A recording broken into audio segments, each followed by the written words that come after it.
बिस्मिल्लाहिर्रहमानिर्रहीम। सानू पग्गां फबदियां ने, साडी वखरी टोर नवाबी, साडी धरती शेरां दी ते सानू कहिंदे लोग पंजाबी।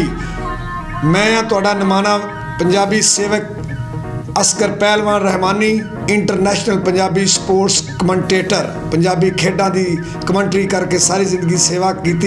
ते ये मैनूं जदों पता लगा कि 14 मार्च एतवार के दिहाड़े पहली चेतर वाले दिन पंजाब कल्चर डे मनाने वास्ते साडी गौरमेंट पंजाब ने भी सानू इजाजत दे दी है। तो मेरा दिल अज एडा वड्डा हो गया पंजाबी वीरो। तो इंशाअल्लाह ताला माल रोड अलहमरा हाल लाहौर दे विच सवेरे 11 बजे तुसी पहुँचना है। तो सारिया फैमिलियां दे नाल उत्थे आउणा है। तुसी उत्थे पंजाब दे रंगा रंग प्रोग्राम वेखोगे, रंगा रंग तुसी जुगनियां सुनोगे, बोलियां सुनोगे, स्टापू वेखोगे, गिद्धा बोलियां, भंगड़े, लुड्डी, धमाला। तो पूरे पंजाब दे फनकार जिहड़े ने पंजाबी सेवक उत्थे इकट्ठे होणगे ते असीं एक रल के मेला मनावांगे। वो आंदे ने ना, इत्थे घोल कबड्डियां खेडण गभरू, नाले भंगड़े पांदे, किंगा चिमटियां जोड़ियां दे नाल लोक वारां पै गांदे। असीं ठेठ पंजाबी बोलदे, साडी मादरी है जबान, सानू कहिंदे लोग पंजाबी जे साडी वखरी जग तो शान। लोड़ पवे ते इस दी खातर हो जाइए कुर्बान, सानू कहिंदे लोग पंजाबी जे साडी वखरी जग तो शान।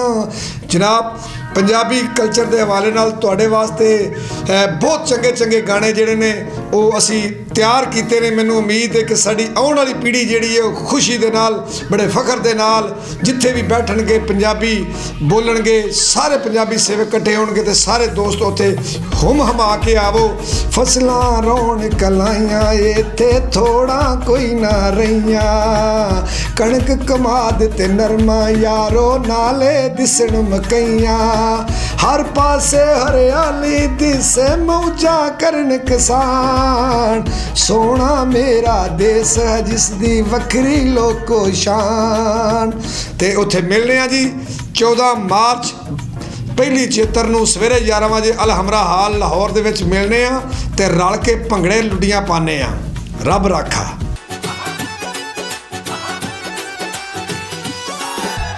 अनखी पुत्र है पंजाबी, राखी देश दी करते, जान तली ते रख दे, असगर नहीं किसे तो डरदे।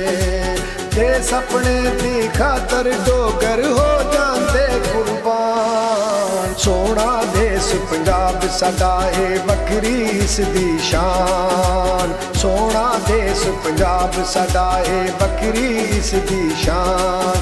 असी खैरां ए दियां मंगदे, इहदा राखा रब रहमान।